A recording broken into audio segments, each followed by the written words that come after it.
Well, this is it. I've got a melancholy feel about the finale. Well, more of a mixed feeling. On one hand, it's exciting to see things come to a close.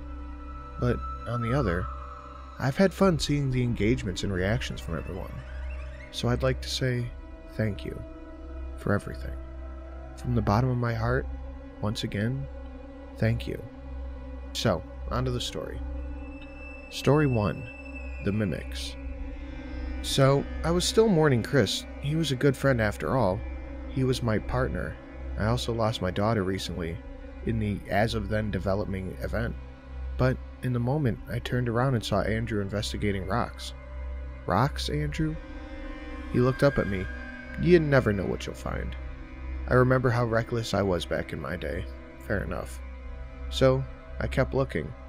But then we were called. Chris, Andrew, you're both called to Back Street? Oh yeah, I guess I'll mention that it was Halloween. So, Back Street is where the monsters were. Another one of the paranormal hotspots. So, we go there, and like I did back in the day, Andrew was ready to hunt the monsters. I decided I'm feeling reckless, so I'll go with him. We find a little girl. Mommy? Daddy? I need help finding my mommy and daddy. Can you help us? I recognized the little girl. She was my 4-year-old daughter. Nonetheless, as charming and as sweet as it sounded, I knew it was a trap. My daughter was dead. Daddy, you're here. I'm here. No, I thought. It can't be real. I turned to see Andrew. That thing looks like my mom. It does? He looked at me with tears in his eyes. Yeah, she died last month. She was stabbed with a knife. We never found who did it. We followed the kid with images of spikes on the ground flashing up repeatedly. It showed us the circle Chris and I saw all those years ago. It turned into a massive beast and we started opening fire. The bullets just bounced off it. We immediately stopped firing once we watched the beast in horror as it relished in our fear. It stomped towards us. I turned to Andrew, who said he had an idea. Hit the human body dangling over it. I shake my head, still thinking of little Cecile's smile, now plastered on the thing. I could practically hear her giggling. I wondered for a moment if Cecile was alive and well within the thing's body, trapped inside this monstrosity. I ran away. The thing was practically taunting me. Andrew didn't stay behind either. I thought it would give me closure. Instead, I only found a reminder of what I lost. Story 2. A Little Journey. We weren't watching over Harmony Way, but at this point, it was 7 years since I first joined. Still trying to find the clues of the Sharp Man. We've been looking over every nook and cranny of the town. We were patrolling the city in our cars when we saw an old-timer car. The car was speeding, so we got out to give the guy a ticket, but when we turned around, our car was just as old and just as timey. I looked at Andrew in confusion. This happened in the stories that Chris told me, times gone past. I told Andrew, be careful. Sure enough, we look around and everything, all the cars and everything was old. We both got odd looks from civilians who were wearing older suits. As we asked around, we realized the year was 1912. We looked around to try to find the foundation. The foundation doors were locked. The building itself looked the same, but even the Harmony roadways were newer. Then I noticed some graffiti. Beware. There was more graffiti. He lives. Chris lives. Beware Z through B. Covered in spikes. Covered in blood. Watch for Sheila. Don't die. One more chance. Suddenly, the graffiti disappeared and the roads appeared the same as before. I looked at Andrew, confused. The cars are back. We're back. So, I went home. It wasn't quite today. It was a few months before Cecile's death. Story number 3. The Flooding. I was setting up cameras in Cecile's room, prepared for the time that the man would strike. It was a few weeks away now, and I was setting up a plan for when he would break into my house. And I ended up getting a call from Andrew. Hey, are you at Harmony Way? Nah, I'm taking care of personal business. and I drove to Harmony Way, at least what remained of it. No longer was Harmony Way a street, it was a damn ocean. I'm talking water flooding the entire roadway, with the parking area being the only place that wasn't flooded. I called Andrew on the walkie-talkie to get me from the parking area. "Charles, what the hell is this?" "Huh, you think I know?" "Yeah, but you're the one who's been here for almost 8 years. Fair, but I still don't know." And I started to drive away. "What are you doing? Go get a raft." So I go to the store and get myself some raft. The flooding occurred in town too. If you were to stack 3 of me up in a row, that'd be the depth we were dealing with. I kept running and running and running, and just when I was about to get exhausted, it stopped. The water just stopped. I walked back to Andrew to see if he was okay. "Flooding, Charles? What on earth do you mean? I've been waiting here for you for 2 hours. I gave up trying to explain the situation with Andrew or with anyone else. Honestly, I've just learned that Harmony Way does weird shit for no reason. This must have been one of those times. Story number 4. Almost got him. This is kinda not so much "damn Harmony Way, you crazy" than the last one, but it's still relevant. It was the day. It was the day I almost got him. I almost got the Sharp Man. See, it was the day he got Cecile. Keywords, got Cecile. Because when it was time for him to go in, I entered the room, fully expecting him there. No one was there. Nothing. Just me and Cecile. She asks me, "Daddy, what's happening?" I turn around and replied, "Cecile, Daddy's trying to protect you." And I stood there for an hour. He was late. So I left the room. Immediately I heard a scream. I turned back to see a blur jumping out of the window, creating a large crash noise. Sure enough, Cecile was dead. I jumped out the window and shot at the figure, but he vanished into the ground. I looked around, wondering where it was. I pulled out a walkie-talkie. "Andrew."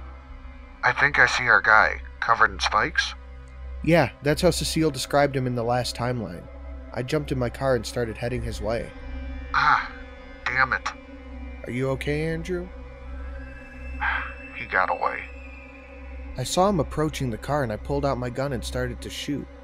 It stood still, as if taunting me, and blocked the attacks. Then it jumped onto a cliff nearby and started climbing. Andrew took out a grappling hook and hooked onto it. He pulled on it until a knife came out of the wall and cut the rope. It got away. I looked at Andrew. He said, "Don't worry, sir. We'll get him.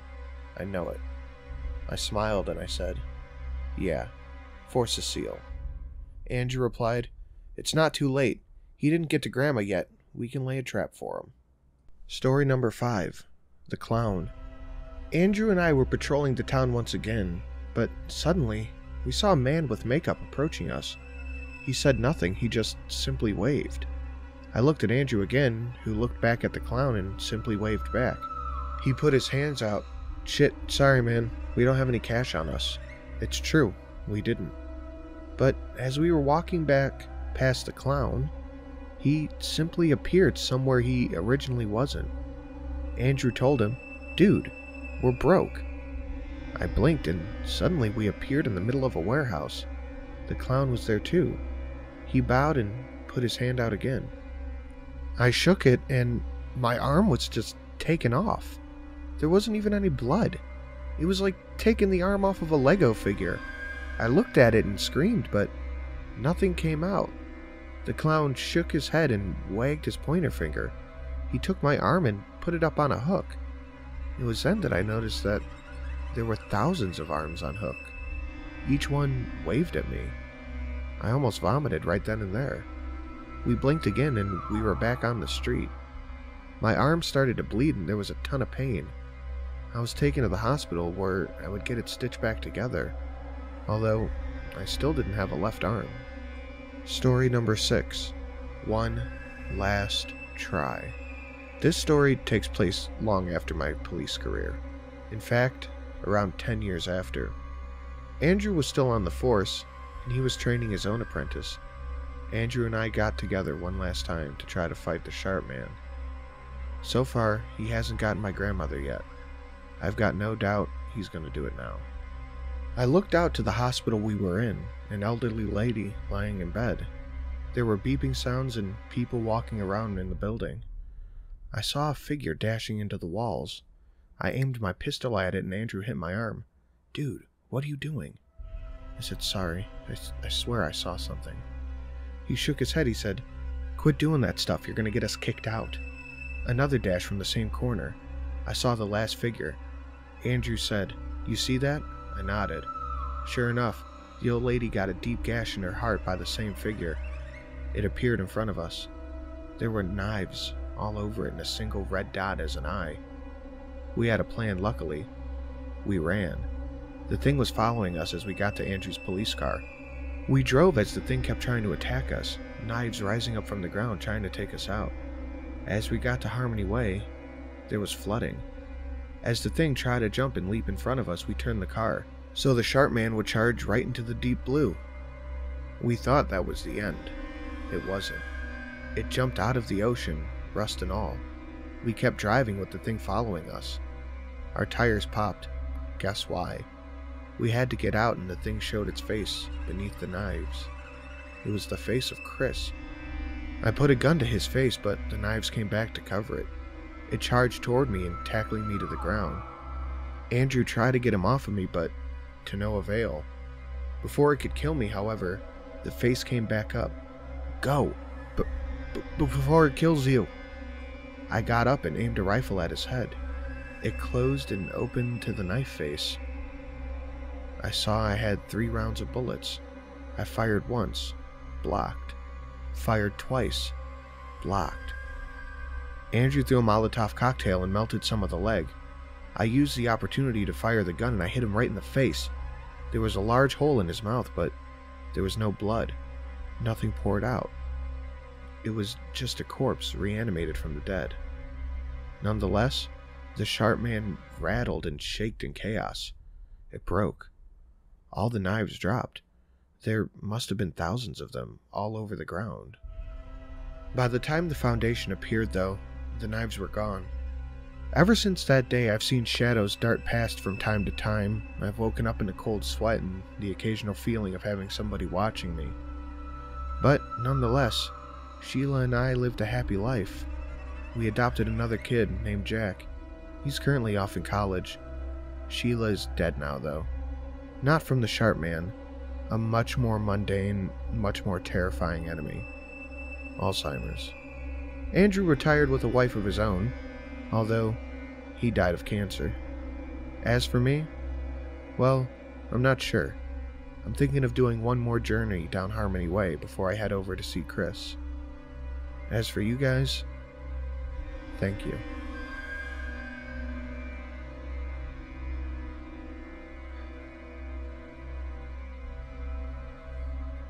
Guys, go show some love to Mario Ouija over on Reddit for this amazing story. Make sure you like and subscribe, and head over to the Discord that will be in the description. There's also a Patreon if you guys want to go check that out. Thank you.